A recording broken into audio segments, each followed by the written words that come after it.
Bienvenido a otra tarde de poesía en la Fundación Caballero Bonal, porque este año, como algunos sabéis, hemos escogido en el mes de septiembre que todas las actividades sean de presentación de poesía, de poemarios o de poesía completa, porque nos parecía que era un mes muy apropiado para la poesía y porque siempre estamos con la espada flamígera para defender a Nuestra Señora, nuestra Alta Señora, la poesía, en esta fundación que, como sabéis, era también la Alta Señora de nuestro caballero Bonal, que la defendía a capa y espada, como buen caballero, y nos parecía que era un buen mes para volver a la poesía todos los días. Entonces, hemos tenido varias actividades poéticas, la de José es la penúltima, la semana que viene tendremos a un amigo, Alejandro Pérez Guillén, y cerramos el mes de la poesía, aunque eso no quiere decir que no tengamos otras presentaciones poéticas, pero este ha sido todo el mes entero poesía. Así que estamos muy contentos. Hoy tenemos la poesía valiente, la poesía independiente, pero la poesía delicada y elegante a la vez, porque se puede ser muy independiente y muy cañera sin dejar de lado esa elegancia que caracteriza a Josela, como persona y como escritora. Así que podemos decir que es un libro estupendo, porque aquí está todo Josela. Es como si te llevaras a Josela a tu casa, y eso sí que es un lujo. Un lujo asiático con permiso de su esposo, que creo que ya está por ahí. Creo que ya ha llegado. Y ahí está, mira, con tu permiso. Hoy se van a llevar muchos a su casa a Josela y la van a tener también, la van a disfrutar también como tú la disfrutas. Y a su derecha, un buen amigo jerezano, Manuel Francisco Reina, escritor, gestor, animador, poeta, sobre todo poeta. Eso dice, sí. Sobre todo poeta, ensayista. Bueno, él toca muchos campos, todos los toca con mucha maestría, con mucho criterio, con mucho rigor, y nos conocemos hace muchísimos años. Teníamos a una persona que para él era más especial que para mí, claro, que era su madre, pero la teníamos en común porque fue profesora mía y yo le tenía un gran cariño a Rosa, y cada vez que lo veo a él, pues para mí es como volver también a esos primeros años del instituto, donde Rosa era mi profe de educación física. Si me viera ella como hago yo ahora yoga. Con Francisco, que yo era una petarda en la educación física y ella me reñía mucho, pero ahora si me diera lo flexible que me he vuelto con los años. En todos los sentidos. Pues a lo mejor hasta te ve, porque a mí no me suelta, no te creas. Me lo creo porque, y más en esta casa, en esta casa suceden muchas cosas que tienen que ver con lo del espíritu. Así que no se asusten ustedes, porque son espíritus buenos los que viven en esta casa. Pues nada, no les entretengo más, porque tenemos a estas dos personalidades de la poesía y de las letras que nos van a deleitar esta tarde, y después tenemos un vinito, así que una buena tarde para todos.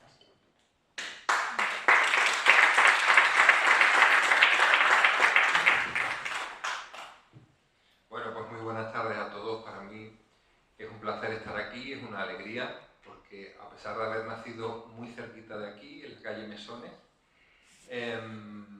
me prodigo muy poco, esa es la verdad, por aquí, por Jerez. Y además rodeado de amigos. Bueno, Josela es amiga hace mucho tiempo, igual que Pepa.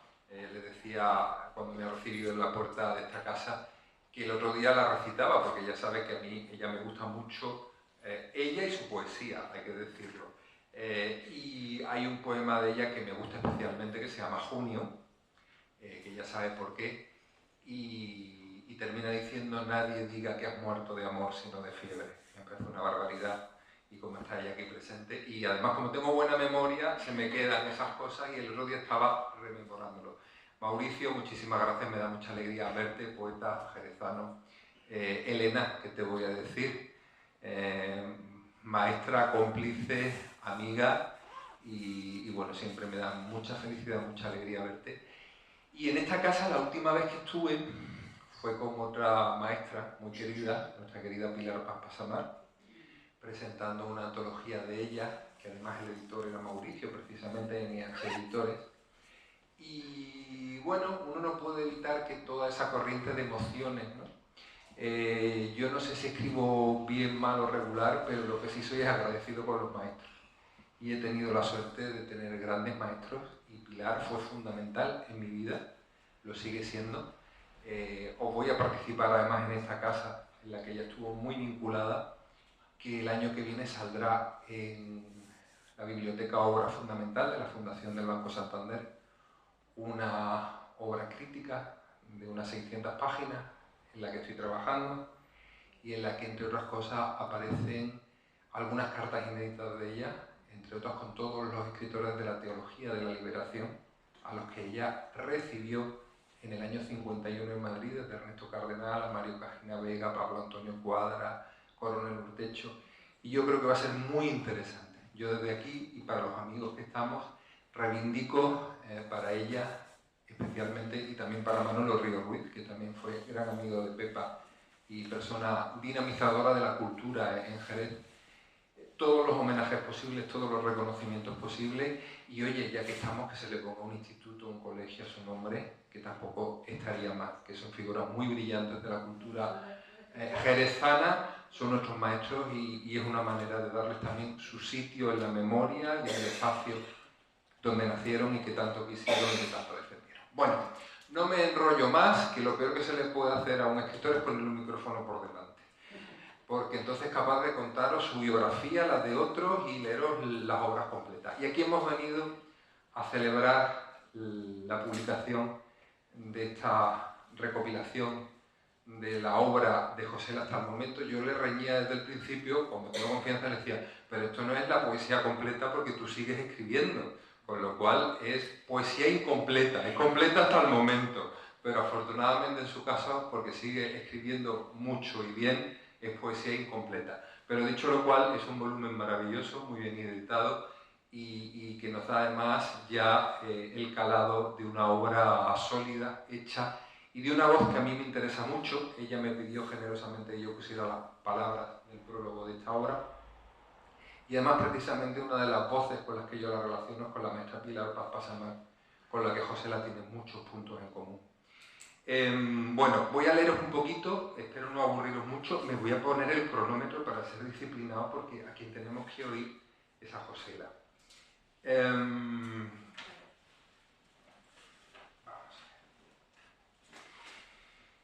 Yo he llamado este prólogo, estas palabras previas a la poesía de Josela, una isla a la intemperie.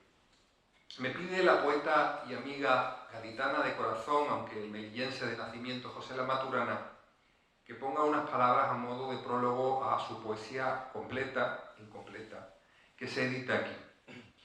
Escribir unas reflexiones sobre su poesía que merece estudios más rigurosos es una osadía por mi parte que afronto con la responsabilidad, pero sobre todo con el compromiso de una amistad de décadas y una lealtad en la diferencia y en la disidencia poética que impregna ya su importante obra. Ha hecho alusión a ello Josefa Pepa Parra.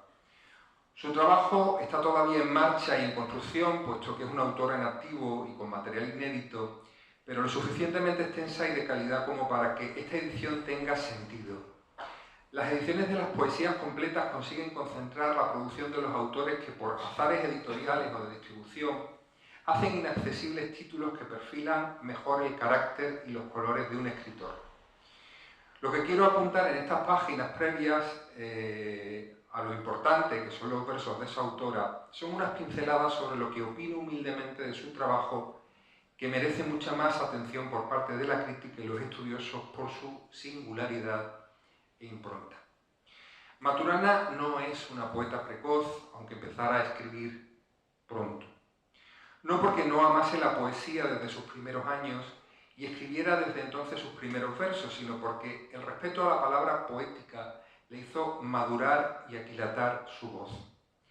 Pertenece Maturana a esa rara estirpe de poetas, sobre todo mujeres, es un rasgo más distintivo de mujeres que de escritores hombres, que piensan y repiensan lo que escriben y que no lo alumbran hasta estar seguras de que merece ser presentado en público.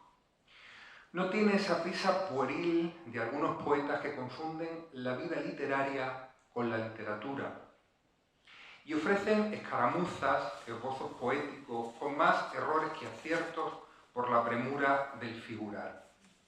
Me recuerda, ya lo he apuntado, a esa maestra y ese linaje al que pertenece, el linaje de Francisca Aguirre, que prefirió destruir todo lo que había escrito en sus primeros años, varios libros completos, por comprender que lo que le pedía su voz poética era otra cosa, y no lo que había ensayado hasta ese momento, lo que hizo que muchos, incluso en estudios académicos, la integrasen por fecha de publicación de su primer libro en la generación del 70, siendo por derecho, cronológica y características, una niña de la guerra, es decir, de la promoción del 50. Algo parecido le sucede a Josela, que generacionalmente podría haber pertenecido a la corriente poética predominante de los 80, pero prefirió asegurar sus pasos y matices y publicó sus primeros libros a finales de los 90, casi con el cambio de siglo. Su primer libro, La vida inédita, se publica en 1997. Es pues una poeta trasterrada generacionalmente, lo que la ha mantenido al margen de las oficialidades literarias de los cánones generacionales ortodoxos, pero le ha otorgado, por otra parte, una extraordinaria libertad y originalidad creativa. En el ensayo Así que pasen 30 años, Historia interna de la poesía española contemporánea, 1930-2017, su autora, la catedrática de Didáctica de la Lengua y la Literatura Española por la Universidad de Granada, Remedios Sánchez, apunta un concepto sobre este tipo de poeta como Josela Maturana, que me parece un acierto y un concepto certero a utilizar terminológicamente en los trabajos sobre poesía contemporánea. Sánchez apunta en este ensayo fundamental para entender las tendencias y evolución de las corrientes poéticas españolas desde el medio siglo pasado a una serie de, y abro comillas, poetas no adscritos. Define así a una serie de autores concretos, entre los que se encuentra Maturana, que se mantienen al margen de las corrientes poéticas dominantes en una especie de intemperie disidente, no siempre entendida ni premiada, pero sí interesante y valiosa en su valor de contrapunto, de apertura de otros caminos literarios de creación.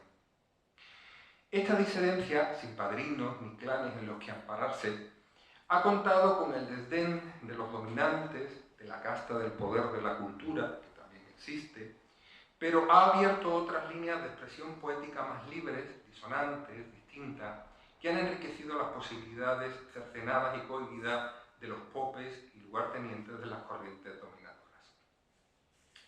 La poética de Josela Maturana reivindica otras parentelas, otras influencias y referencias distintas a las canónicas que van desde el olvidado e interesantísimo poeta melillense Miguel Fernández a maestros como la ya citada Francisca Aguirre o Pilar Paz Pasamar, en cuya reflexión introspectiva y metafísica encuentro ecos en la voz profunda y cálida, sureña sin complejos y por tanto universal de Maturana.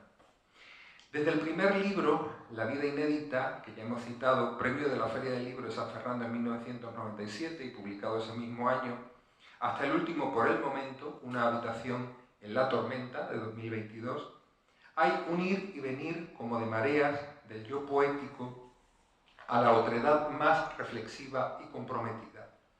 Hay en toda su producción un conocimiento profundo de la tradición, pero también un compromiso irrenunciable con su tiempo, como sucedía con los maestros de la generación del 50, grandes reivindicadores de la urdimbre entre lo popular y lo culto, sin renunciar a la poética romanceril o flamenca, pero abriéndose también a poéticas más universales como la de Emily Dickinson o Virginia Woolf, a quien homenajea en el título de su último libro. Hay aquí también, evidentemente, una vocación determinada de reivindicación de la voz de las mujeres, de las escritoras, de las intelectuales, ¿no? Ya desde su primera entrega, como hemos dicho, La vida inédita, la autora establece una dialógica poética entre un editor idealizado y ella misma como poeta. Josela es filóloga y, aunque sin pretenciosidad, tira aquí de la tradición provenzal de la Tensó, que en la literatura medieval española daría frutos como la literatura de fábulas o los diálogos, como la poco conocida obra Disputa del alma y del cuerpo, del siglo XII. Con esta perfecto de timbre tradicional culta, Maturana abre su primer libro estableciendo un diálogo literario idealizado sobre lo que quiere ser como poeta y lo que espera encontrar entre los editores y el mundo literario. No sé si lo has encontrado luego o no, pero vamos a dejarnos en la idealización poética. En este diálogo hay reflexiones profundas de intensa belleza lírica, como la que pone en boca del editor cuando dice: tengo que alejarme un poco porque ya estoy con la presbicia, entonces no es una performance, es que, en fin. Verá,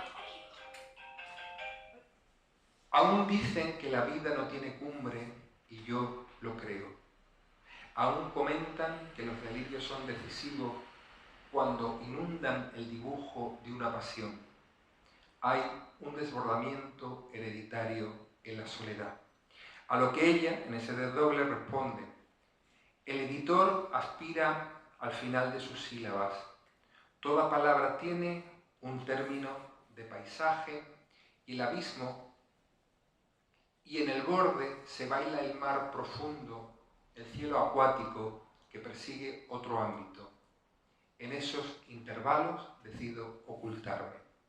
Hay aquí también un sentido alexandrino de la palabra poética. Me refiero a Vicente Alexandre, claro, otro de los grandes olvidados, por cierto, aunque además de andaluz, que como decía Juan Ramón Jiménez, la poesía o es andaluza o no es, se pongan como se pongan, lo dice Juan Ramón, pero de novela a novela alguna razón tendría. Es un poeta que a mí me parece muy olvidado, yo sé que a ti te interesa mucho, Pepa, a mí también, y me parece que es un poeta muy olvidado con unas posibilidades metafóricas inacabables. Y yo en Josela, en la poesía de Josela, encuentro también este sentido alexandrino de la palabra poética como refugio. Para Alexandre, la poesía no fue solo un desahogo, era también una forma de refugiarse del mundo, de sus propias vulnerabilidades. Y eso está también en Josela Maturana. Es una forma de entender el imposible diálogo con el otro como una generosa forma de compasión, de comprensión de la otredad, ¿no? A costa a veces de ocultarnos o de dibujarnos nosotros dentro de la escritura, como concebía el Nobel Vicente Alexandre en libros tan fundamentales y olvidados hoy como Ámbito, Historia del Corazón o Diálogos del Conocimiento. Precisamente Diálogos del Conocimiento juega también con esta tradición lírica de la tensó, de los diálogos, de la cárcel de amor de Diego de San Pedro y toda esa tradición, ¿no? No me quiero extender mucho más, no les quiero aburrir. Y cierro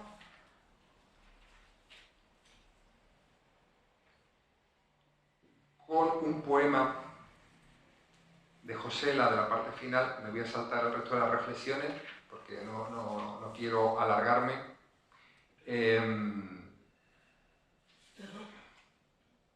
Sí.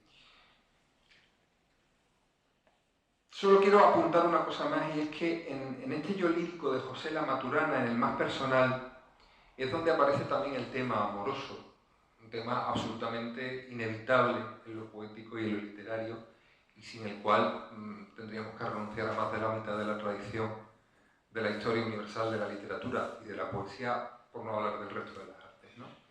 La poesía amorosa ha tejido la mejor tradición lírica universal desde sus inicios.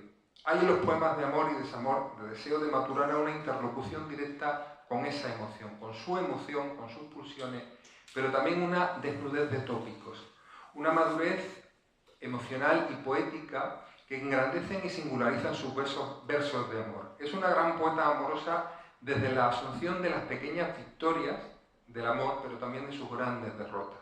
Y en ese sentido a mí me parece que Josela es una poeta muy original, porque cuando parece que no se puede aportar nada nuevo a la poesía amorosa, de pronto hay poemas de Josela que con una cotidianidad trascendida y muy íntima son capaces de asumir los ridículos del amor, las pérdidas del amor, las renuncias del amor, pero también la comprensión a través de ella del otro. que es lo que debiera ser el amor, un camino de conocimiento propio pero también ajeno. Y en ese sentido voy a leer un fragmento de un poema que ella sabe que a mí me chifla, suyo, que es de esos poemas que tú dices, ¿por qué no lo escribí yo? ¿No? Es de esos celos que tú dices, yo hubiese querido escribir este poema. Y es un poema que tiene que ver con todo esto, precisamente con esa comprensión del amor como camino, pero también como comprensión del otro. Leo solo un fragmentito por si luego tú lo quieres leer completo. Ya digo que de verdad, de corazón, es un poema que hubiese querido escribir yo. Dice: amo a los hombres que saben qué hacer cuando ven a una mujer llorando.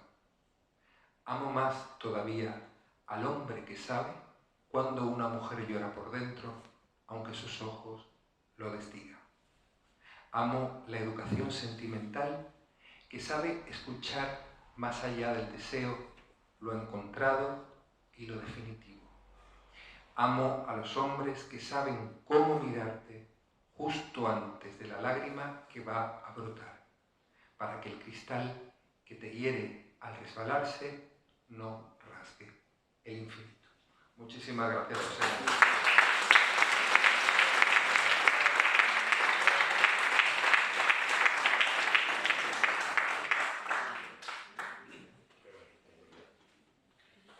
Buenas tardes. Lo primero de todo, dar las gracias, muchísimas gracias a la Fundación Caballero Bonal por acogerme y acoger la presentación de este libro. Siempre es una alegría presentar un libro en este espacio. No es el primero que presento y espero que no sea el último. A Pepa Parra, mi amiga, mi querida amiga, por su amistad, por su entrega a la poesía y a la cultura, y porque siempre nos da todas las facilidades, no solo a mí, sino a todos los que queremos presentar libros en la Fundación Caballero Bonal, y por estar aquí acompañándome. Por supuesto, a mi queridísimo también amigo Manuel Francisco Reina, magnífico escritor. Yo le doy las gracias por quererme, sobre todo, por apoyarme y por haber tenido la generosidad de haber escrito este precioso prólogo que da entrada a este libro, La niña que ha sembrado la tierra del poema. Quería también en su nombre y en el mío excusar a Pablo Méndez, el editor de Vitruvio, que le hacía muchísima ilusión estar aquí. Hemos hecho ya 2 presentaciones y aunque lo tenía todo preparado, pues una indisposición de última hora se lo ha impedido, pero en su nombre os mando un abrazo y yo también le doy las gracias porque hace ya varios años que nos conocemos y siempre ha confiado en mí y lo sigue haciendo. Presentar un libro de poesía como este, que tiene estas características, que abarca un largo periodo, el que va desde 1997 a 2024, creo que es algo diferente a la presentación de un solo libro. Yo anteriormente había publicado con esta misma editorial, con Vitruvio, 2 libros, El palpitante animal de la tristeza y Una habitación en la tormenta. Ambos los presentamos aquí. Y cuando se hizo la presentación de Una habitación en la tormenta, pues Pablo me habló de su interés, de su intención de editarme un libro de poesía, que él dijo un libro grande, algo que yo interpreté pues como una antología. De hecho, empecé a pensar, digo, bueno, ¿y a mí esto quién me lo va a antologar? Porque ese es un problema que tenemos los que escribimos. Y dije, bueno, a lo mejor me deja que sea una antología propia o autoantología, pero bueno, enseguida me sacó del error porque me dijo, no, yo lo que te quiero publicar son las poesías completas. Y por eso, aunque ya Manuel Francisco ha hecho referencia, pues quería haceros una aclaración. Lo primero de todo, antes de entrar en esto, daros las gracias por estar, porque aquí acompañándome a familia, amigos, que le he dado las gracias a Pepa, a Manuel Francisco, a Pablo, pero no he dicho nada de todos vosotros. Bien, os decía que el título de este libro, La niña que ha sembrado la tierra del poema, pues va seguido de una fecha, es decir, las 2 fechas en las cuales están abarcados los libros que he escrito por orden cronológico, pero luego lleva un enunciado que para mí es importante, ¿no? Significativo, dado que, como decía Manuel Francisco, no dice poesía completa, sino poesía reunida. Entre completa y reunida, pues tanto Pablo como yo lo hablamos bastante, le dimos muchas vueltas y yo al final decidí poner poesía reunida por varias razones.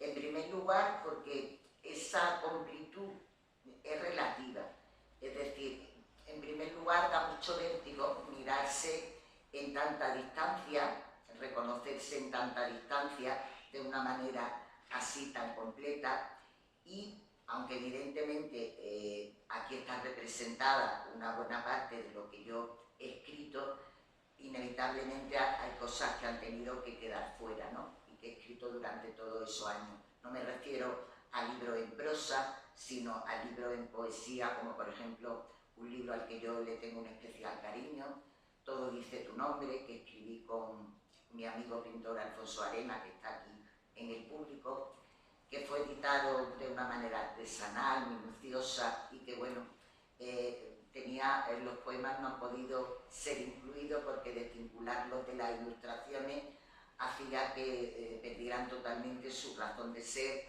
y que estuvieran fuera de contexto. Y por supuesto, creo que, como a todos los que escribimos, hay mucho material inédito, bastantes libros inéditos de todos estos años, además de poemas, que yo no sé si llamar poemas desterrados o poemas sin lugar, que me parece que todos escribimos sin asociarlo a un libro en concreto, sino algún día de manera puntual u ocasional, pero bueno, que también forman parte de todo ese proceso. Por eso me pareció mejor poner poesía reunida, porque además lo de poesía completa da como un poco de miedo, suena a una especie de final o acabamiento, ¿no? No obstante, esta poesía reunida creo que me representa y que define lo que soy como poeta y lo que he sido hasta este momento en la poesía.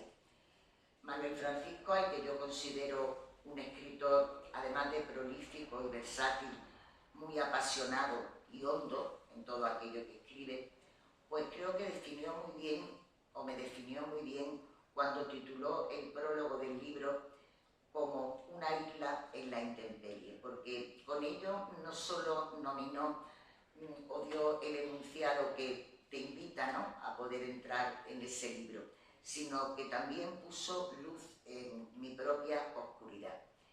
Él ha sabido enfocar con ese título, de una manera muy radiante, un sentimiento prolongado y mantenido que he tenido durante todos estos años. Ha sabido reflejar no solamente todo aquello de lo que me he valido para escribir, lo que he buscado, lo que he encontrado y lo que no, y sobre todo lo que sí ha definido con este título, creo que muy acertadamente, es cuál ha sido mi posición, mi posicionamiento o mi mirada, que en definitiva es una elección propia en la que me he podido equivocar, por supuesto, y en la que también han tenido peso e importancia las circunstancias temporales, las circunstancias poéticas, las circunstancias personales y, por supuesto, las circunstancias colectivas, la de la otredad o la de los demás. Cuando reúnes toda esta poesía, todos estos libros, el ejercicio al que yo me he enfrentado, y creo que me imagino que se enfrentarán otros muchos, pues no resulta un ejercicio fácil, porque releer lo que has escrito hace tanto tiempo, para revisarlo, para corregirlo, hace que te surjan muchísimas dudas. Te surgen dudas, te surge autocrítica, sorpresa y sobre todo una especie de sensación de extrañeza o de extrañamiento. A mí, las preguntas que me han venido durante todo esa labor, esa tarea de corregir y de releer, ha sido, bueno, ¿y esto lo he escrito yo? ¿O esto yo hoy no lo hubiera escrito nunca, jamás? ¿O esto yo lo hubiera escrito así, sí, pero de otro modo, de otra manera? y un sinfín de interrogantes que tienen difícil respuesta. Porque luego va asumiendo que, en definitiva, esto es la autobiografía poética de todo lo que fue y de todo lo que he sido, pero también de lo que no ha podido ser. Y que esta mirada presente, aunque sea complicada y difícil, es necesaria y debe servirnos y servirme como una reflexión de lo que he hecho, tanto en los aciertos y en los errores, teniendo en cuenta que, desde mi punto de vista, claro, jamás la certeza se refleja de una manera absoluta en la poesía. Sin embargo, aunque a veces mirar atrás con los ojos del hoy, del presente, resulte inútil o vano, creo que lo importante es reconocer que cada poema que he escrito encierra o encierre un aliento, un latido emocionado y sobre todo que encierre una autenticidad, aunque pudiera haberlo hecho mejor. Y todo ese aliento y todo ese latido y conciencia con la que yo he querido escribir no ha brotado solamente de mí misma, sino ha brotado, por supuesto, del tiempo que me ha tocado y nos ha tocado vivir y de los demás, de los otros. Es cierto que muchas veces en estos años me he sentido, como define Manuel Francisco este prólogo, como una isla en la intemperie, alejada o lejos de los ámbitos de influencia o de poder cultural, no adscrita o fuera de corrientes, tendencias o grupos. Y esto no lo planteo como una queja ni tampoco como una acusación, sino como una realidad, como una verdad en la urdimbre, en la trama que me ha acompañado en el proceso de la escritura y que no sé cómo ha podido influir, hasta qué punto ha podido influir en mi poesía, pero que evidentemente ha estado ahí. Durante todos estos años, mientras he escrito, conciliando como muchas mujeres lo hacemos, trabajando, criando a nuestros hijos, pues he procurado leer mucho, leer a los maestros. Creo que tenemos una tradición en la lengua española riquísima y maravillosa, y lo he hecho no solo la tradición, sino también a los poetas contemporáneos, y lo he hecho para aprender, pero sobre todo para seguir pudiendo elegir en libertad. Y he procurado, aunque no haya estado adscrita a grupos concretos, a tendencias, he procurado cultivar, cuidar la amistad con todas las personas que están en mi camino, que se han cruzado en mi camino y que se dedican a escribir, que son poetas o escritores y escritoras, y a los que siempre he procurado cuidar, y lo he hecho con solidaridad, con admiración, con honestidad y sobre todo con cariño, porque creo que ha sido una suerte tener a todas esas personas que me han podido ayudar en los momentos oscuros o en los momentos de vacilación.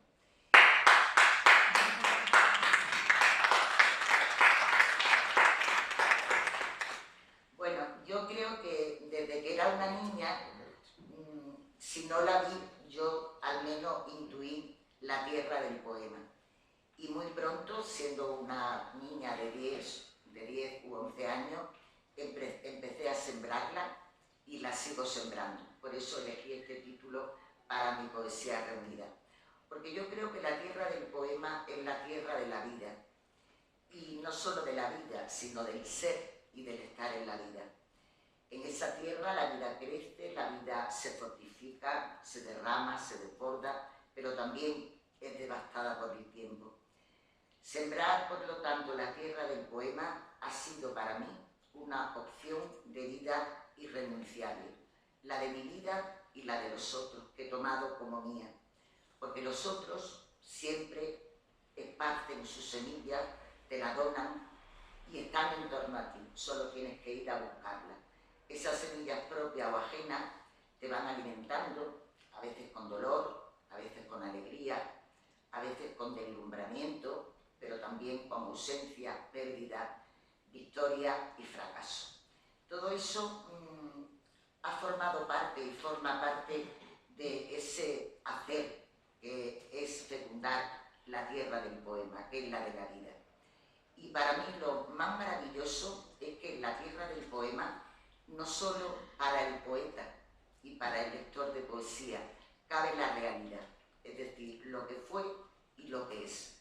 También, como escribió María Zambrano, a la que siempre cito, también en esa tierra del poema y en el poeta cabe el sueño, es decir, lo que no sucede y nunca sucede.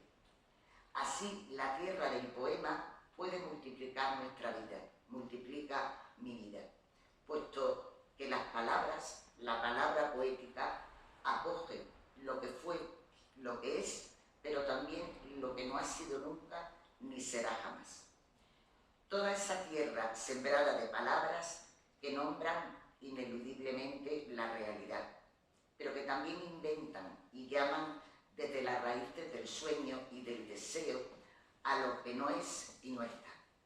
Y que en esa tierra, por virtud y milagro de las palabras, se convierte en vida nueva, en vida renovada, aunque ésta sea imposible. Yo tengo una deuda con la poesía, una deuda impagable, pero cada vez que alguno de vosotros, lee un poema, no solo mío, un poema de quien sea, de cualquier tiempo, época o edad, yo creo que la vida en ese momento paga esa deuda. Por lo tanto, espero que la tierra del poema siga fructificando para este mundo, para todos nosotros, en la siembra de las palabras. Y creo que hoy debo estar muy agradecida porque no sé qué frutos he dado y cuáles son los que me esperan. Pero, en definitiva, lo verdaderamente importante, bueno o malo, es que he escrito. Y que he vivido más porque lo he hecho, porque he escrito. Muchas gracias.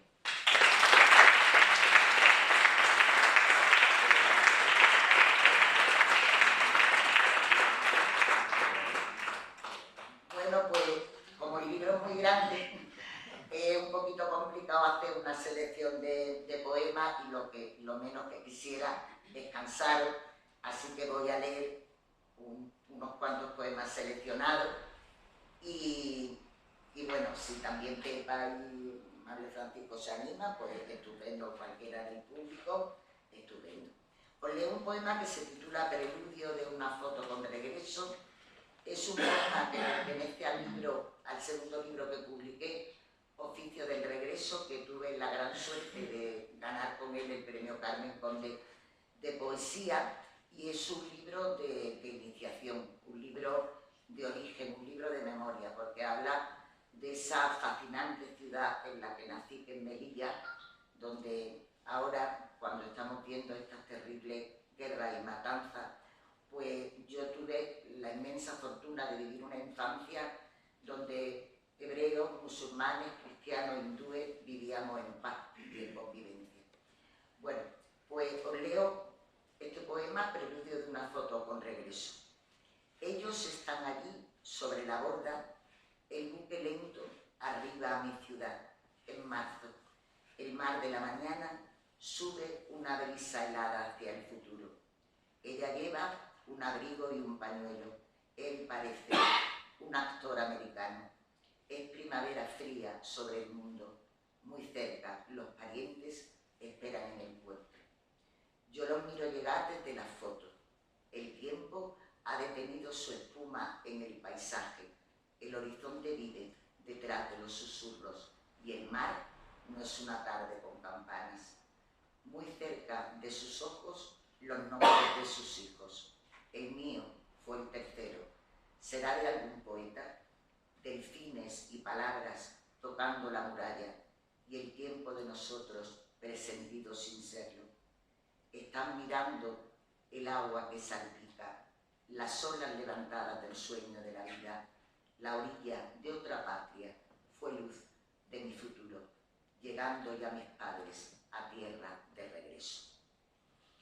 Bueno, este poema, que además tiene puesto música y está grabado, lo suelo leer con frecuencia porque Es un poema que me parece que encierra mucha ternura, habla de mis dos hermanas que son gemelas. En todos estos años cualquiera de nosotros tiene que reconocer entre los apoyos que ha tenido el de su familia y bueno, pues lo mucho que quiero a mis hermanas, pero también yo creo que es un poema que hace referencia a la tradición de la canción, de los romanceros, que viene de la Edad Media y que a mí me ha parecido siempre preciosa. Este poema se titula Balada de las dos hermanas y creo que lo podéis encontrar en YouTube con música. Balada de las dos hermanas es también una clara influencia machadiana. Entre los jazmines y las rosas blancas yo espero a mis hermanas. Vienen andando de puntillas para no despertarme. Ana, la mayor, calza sandalias de bruma y escarola, en las piernas ramajes de jacintos. Sobre el techo una brújula certera, en el sur va su nombre, oscilando el destino. Cruz, la pequeña, calza botines de hielo transparente, con lazos anudados por el fuego. No quiero que en su trío se enmudezcan las rosas. Entre los jazmines yo vi a mis dos hermanas llegar por el sendero. Era abril florecido y no dormía, ya nada en la ventana ni en mis ojos. Desperté en el balcón de los recuerdos. Preparé la comida, el agua fresca, vertí en la jarra blanca y en los vasos. Tal vez tendrán con sed, no habrán comido. Han caminado tanto desde niñas.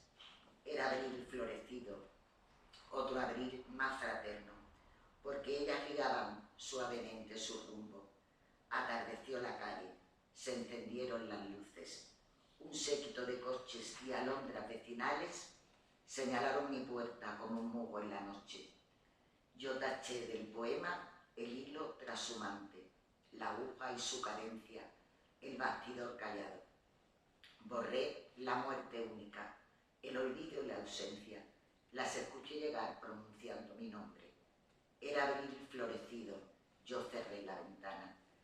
Caminaron despacio hasta mí tan hermosas que el blues de la genética y el jazz de nuestros pechos pervirtieron bailando el corro de las niñas, y al verlas acercarse hasta mí tan hermosas, se fueron alejando los caminos inciertos.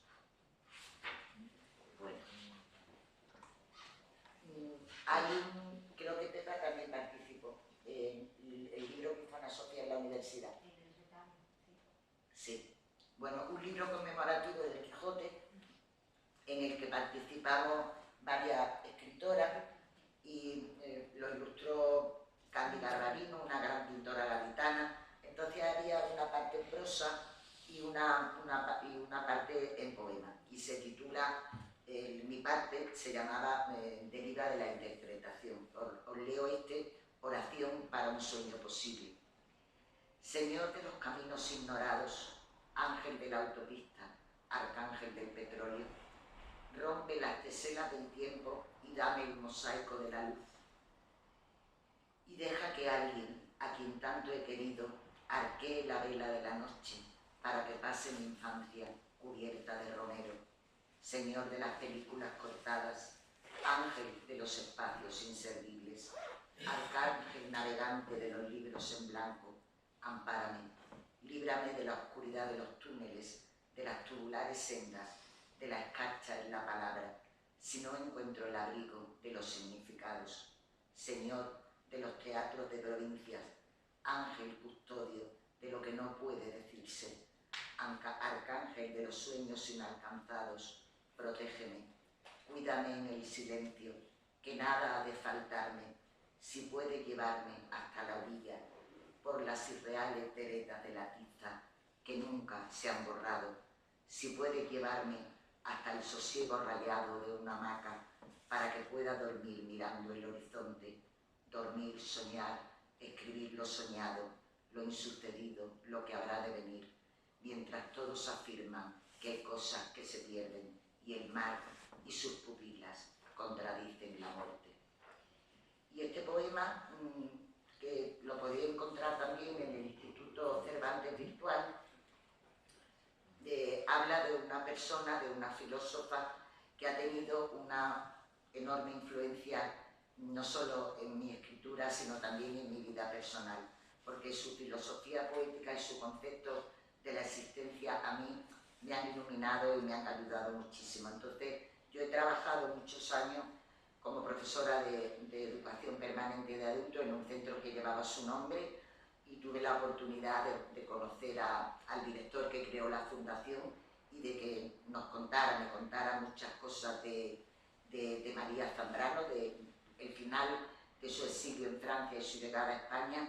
Y este verano pues he tenido la gran felicidad, que yo creo que me ha hecho incluso más ilusión que un libro, que la revista Antígona de la Fundación me ha publicado unas charlas sobre María Zambrano, y no pueden imaginar la ilusión que me ha hecho. Bueno, pues este poema está basado en una foto de María Zambrano que tenemos en el centro de adultos, y donde ella se la ve con un traje de chaqueta, guapa, no era guapa, pero ahí está guapa, y se ve detrás el río Arno. Como pasó, pobrecita mía, estrecheces económicas, hay cartas donde ella escribe a amigas y amigos diciendo que para la próxima o para el próximo acto no tiene nada que ponerse. Pero bueno, ella va con su traje de chaqueta y no le hacía falta llevar nada más. Se titula María Zambrano ante el río Arno, Florencia, 1958. No escriba sobre mí este triste poema. He de encontrar primero los faros apagados, los limoneros anchos del patio de mi infancia y a los lisiados gatos de mis sombras prohibidas. He de encontrar aún el poema de España y el aviso difuso de todos los caminos. Espera a que el exilio se confirme en mi patria y a que mis ojos lleguen los claros de otro bosque. Mira este río docente que muestra aquel poema. Mira mis ojos grandes entre el sueño y el agua. No escribas este engaño de espejo solitario. Llama al amor lejano y arrebata el aliento. Busca el dictado lúcido de lo que no recuerdo. Dile al amor que encuentra que sigo apuntalando la distancia infinita de mi eterno viaje. Y si escribes, olvida, y si vives, recuerda, cuando evoqué, amor mío, lo nunca sucedido. Bueno, no sé si estás cansado, no quiero... Pues del libro Lugares de Orfandad os leo un poema que se titula El lugar del poema. Las propiedades que guarda la cáscara de un limón no son las del ciervo que estalla y difunde entre el musgo su incansable andadura, ni las del viento poderoso que atesora la altitud del vencido, la piel cuando desciende al fracaso, ni la del agua que en el cangilón repite incansable la permanencia que me enseñó a recitar. En esa cáscara se propaga otra piel, la del corazón y la del cuerpo deshecho, que entre el nudo y el aire exprime los días con terrible acidez y a veces rueda en un baile amarillo. Allí te guardo y estremece llamarte. Cuando cierren los bares y las islas emerjan, aunque ningún limón sembrado en un poema arranque con su cáscara la placidez del mundo, será mi arqueología buscarte para siempre. Y bueno, del libro Para entrar en la nieve, que tuve la gran suerte de que me lo prologara Caballero Bonal, os leo un poema cortito que aparece casi al final del libro, que se titula La educación invernal. Viajó, conoció la melancolía de los fuegos apagados, la recta pulcritud del desalojo, el aturdimiento de los vestíbulos desconocidos, el hacinado amanecer de las barcazas del oriente. Exploró los talados susurros de la tierra y las corbatas ingrávidas de la ciudad. Probó la laberíntica esencia del trayecto. Entró en la nieve para escribir y no tuvo su mano. Volvió y ya nadie pudo reconocerla. Bueno, este poema, que se titula Luz de comedor y que es un poema que está incluido en el libro La luz guardada, es un poema que hace referencia muy a la memoria, ¿no? Entonces, a mí, por ejemplo, pues todo lo que significa no solo la ciudad donde nací, sino mi casa, la casa de los hebreos, la casa de los musulmanes, su mobiliario, sus manteles, sus pascuas, su ceremonia, todo eso lo tengo muy grabado, ¿no? Este poema se titula Luz de comedor.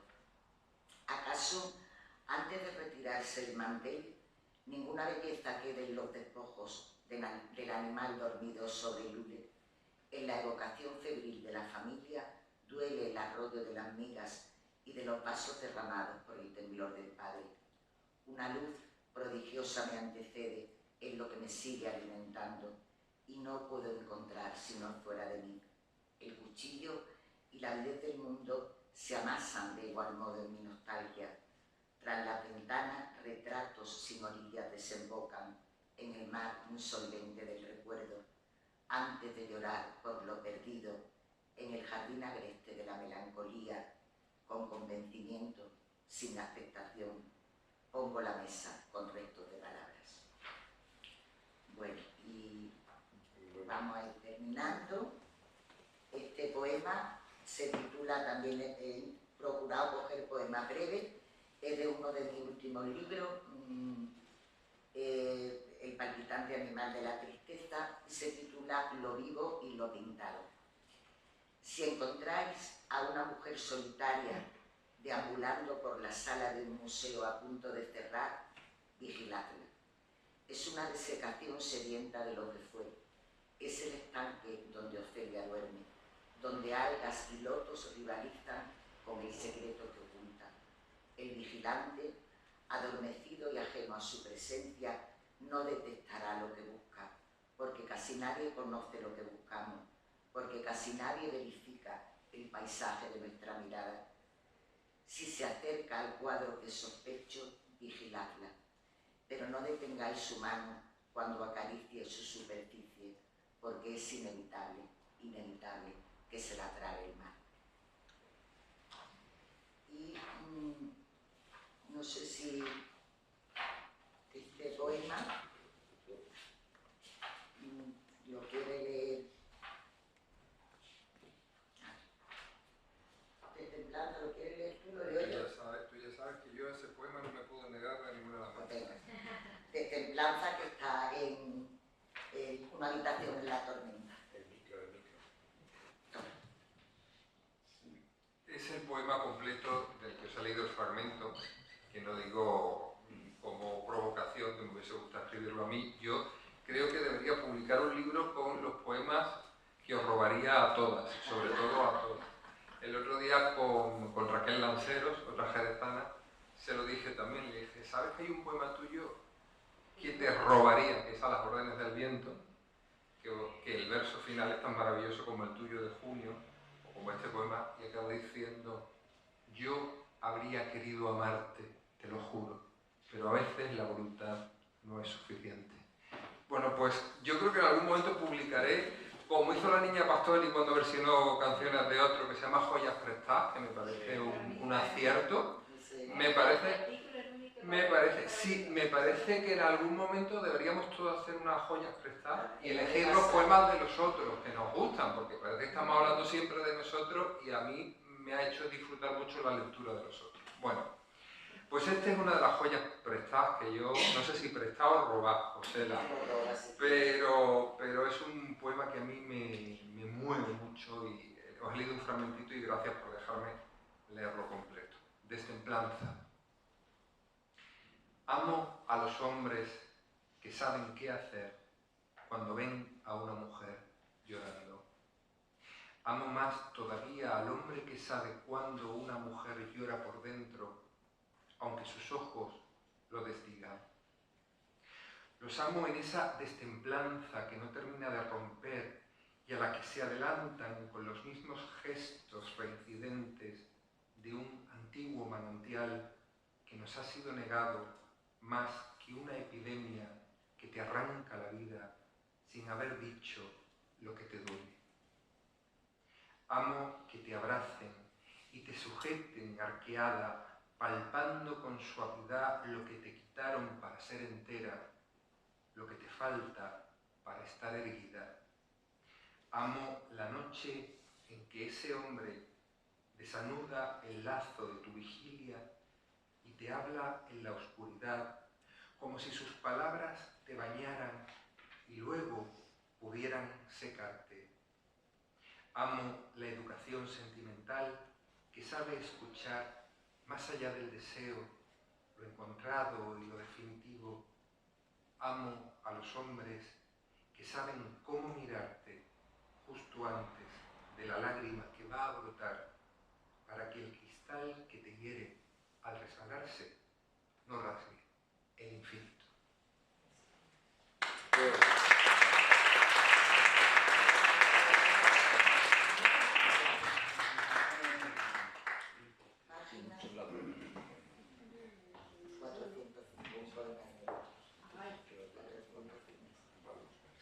El precio de la deuda. Un poema inédito. El micro, ¿verdad? Sí. Voy a ponerlo. El precio de la deuda. Ok. Estreno absoluto, poema inédito. El precio de la deuda. La garza, cuenca vacía, deuda del sueño atravesado. El río, sueño recurrente, deuda de la certeza que no vuelve. El alba, calma de los cautivos, deuda de la distancia con la noche. El cieno, huella sin cuerpo, deuda de la sequía en el deseo. A oscuras pago el precio por parecer que existe lo que yo solo veo.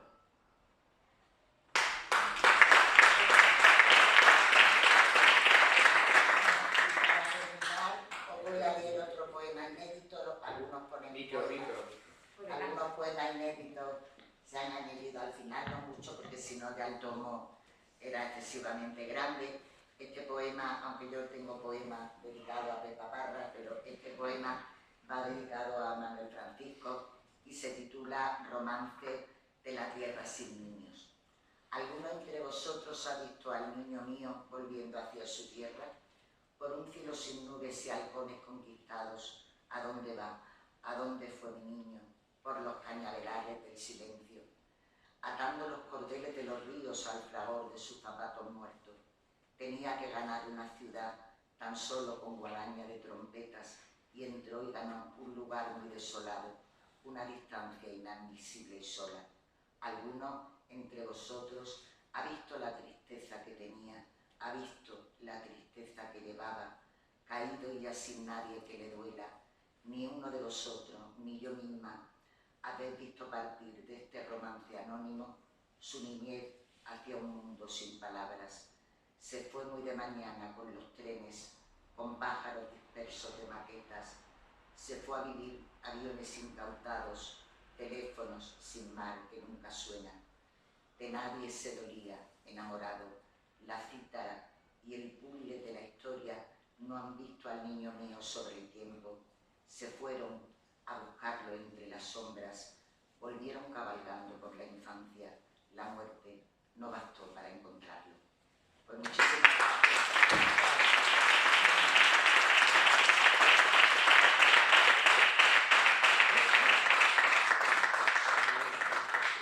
Muchas gracias. Pues muy bien. No sé si alguien querrá hacer algún comentario, alguna petición o una pregunta o lo que queráis, pero ahora nos da un poquito de tiempo antes de nuestro vino. Aunque luego hablaremos.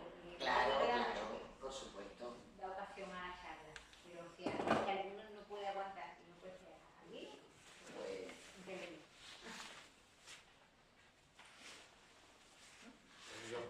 Patricia. Mira, vamos a ver, has dicho algo, porque si uno se enfrenta a la producción poética de su vida, tantas cosas inéditas, ¿cuántas cosas se han quedado al cabo? Bastante. Entonces, Sí, ¿cuántas se han bastante. quedado? Muchas. Sí. ¿Por qué no has querido? ¿Porque no te cabían en el libro? ¿O porque hay cosas que nunca van a verlo? Ah, no. Yo creo que, yo confío en que parte de lo que yo tengo inédito algún día se vea a la luz. Quizás no todo, pero claro, es que incluir todo hubiera significado un libro imposible, imposible de grande. Entonces aquí se ha incluido lo que realmente está publicado, que ya antes he hecho aclaraciones de que algunas cosas no, pero bueno, en gran parte todo lo que está publicado en poesía sí está, salvo este libro Poemas Sueltos y material inédito sí hay. Claro, yo de ese material inédito, pues de vez en cuando, a mí lo que pasa es que eso me abruma. Es decir, a mí eso, yo por ejemplo, pues saco cuadernos, porque además escribo en cualquier sitio, muchas veces cuadernos, carpetas, pero también libros completos, y cuando veo tanto me siento un poco como abrumada. Y claro, ahí hay que hacer un filtro, pero bueno, yo creo que sí hay cosas que se podrían publicar, que merecen la pena, pero hay que ir poco a poco, no hay que... Vale. Pues nada, parece que la gente está por el vinito, que me parece estupendo. No, porque durante el vino podemos ahora hablar. Claro, ¿No? sí. Pues nada, muchísimas gracias. Vamos ahora a repartir alrededor de una copa y con la puesta que os va a firmar el libro. Y la semana que viene, el lunes, si os apetece, tendremos a Alejandro Pérez, que también es algo de vosotros. Estará Isabel de Rueda, que la he dicho antes, y José Antonio Luis Cabezuelo también, estarán acompañándolo. Y luego ya empezaremos con la Feria del Libro, que tenemos desde el jueves hasta el domingo. Sabéis que tenemos la Feria del Libro y la Fundación se va en pleno allá para ayudar y para estar también en las actividades, así que tendremos cosas de Caballero Bonal para niños, tendremos, que ya es complicado, Caballero Bonal para niños, pero ahí está. Y una exposición muy bonita también tendremos en la planta de arriba de los claustros sobre el Caballero Bonal. Y si me queréis escuchar a mí, pues voy a presentar otra vez Lolita Fantasma, ya sabéis, el libro para niños, de poesía para niños. Si os apetece, será para público familiar el sábado por la mañana. Eso es lo que la Fundación estará haciendo allí, aparte de apoyar la Feria del Libro, que todo lo que sea animar a la lectura, sabéis que nos encanta. Así que nos vemos la semana que viene.